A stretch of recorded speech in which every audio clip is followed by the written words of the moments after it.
উপজেলা vice chairman এবং গোদাগাড়ি পৌর আওয়ামী লীগের সিনিয়র সভাপতি উপস্থিত আছেন। প্রধান অতিথি হিসেবে গোলাম রব্বানী সাবেক চেয়ারম্যান, বর্ণমালা সাবেক মেয়র এবং সদ্য জাতীয় সংসদের কেজি মার্কার যে প্রার্থী ছিলেন আমাদের গোলাম রব্বানী ভাই। আরো উপস্থিত আছেন আমাদের মাঝে চৌপাড়া ইউনিয়নের 3 বারের সভাপতি চেয়ারম্যান এবং বিগত জেলা পরিষদের চেয়ারম্যান প্রার্থী ছিলেন আক্তারুজ্জামান আক্তার ভাই। উপস্থিত বিভিন্ন সাবেক চেয়ারম্যান এবং ইউনিয়ন সভাপতি, এলাকার মুরব্বী, আমার শ্রেণীর ছোট ভাইরা, সবকে জানাই আন্তরিক সালাম। আসসালামু আলাইকুম।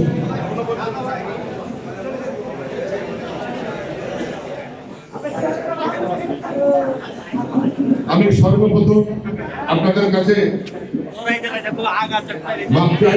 কাউকে যদি কোনো কিছু বলে থাকি কিছু কারো দ্বারাই আমার ইচ্ছা অনিচ্ছাকৃতভাবে কষ্ট পেয়ে থাকে আমাকে ক্ষমা করবেন। আমি একটা কথা বলতে চাই আজকে, যে আমাদের একটা বড়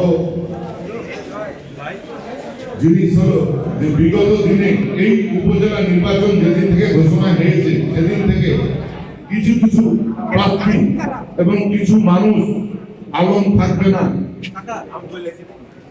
আলম ভোটের ভিড়ে থাকবে না, সেই জিনিসটার আইনটি অবসান হলো।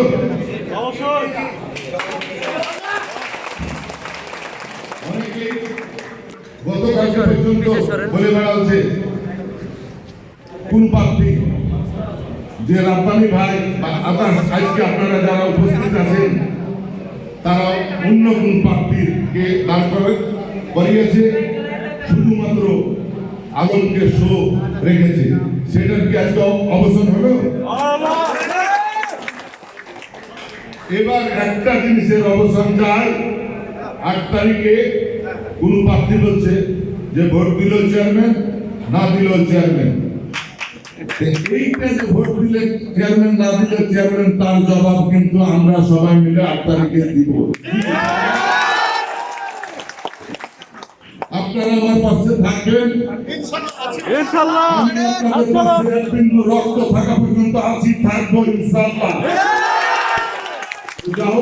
আমি এখন আর কিছু বক্তব্য বাড়াইতে চাচ্ছি না, আমাদের সিনিয়র নেতৃবৃন্দ আছে তারা বক্তব্য দেবে। আমি শেষের দুটি কথা, মানে সবার শেষের দুটি কথা বলে আমার আজকের মতন এই অনুষ্ঠানের সমাপ্তি ঘোষণা করবো। আচ্ছা, ভালো থাকেন, সুস্থ থাকেন। আসসালামু আলাইকুম।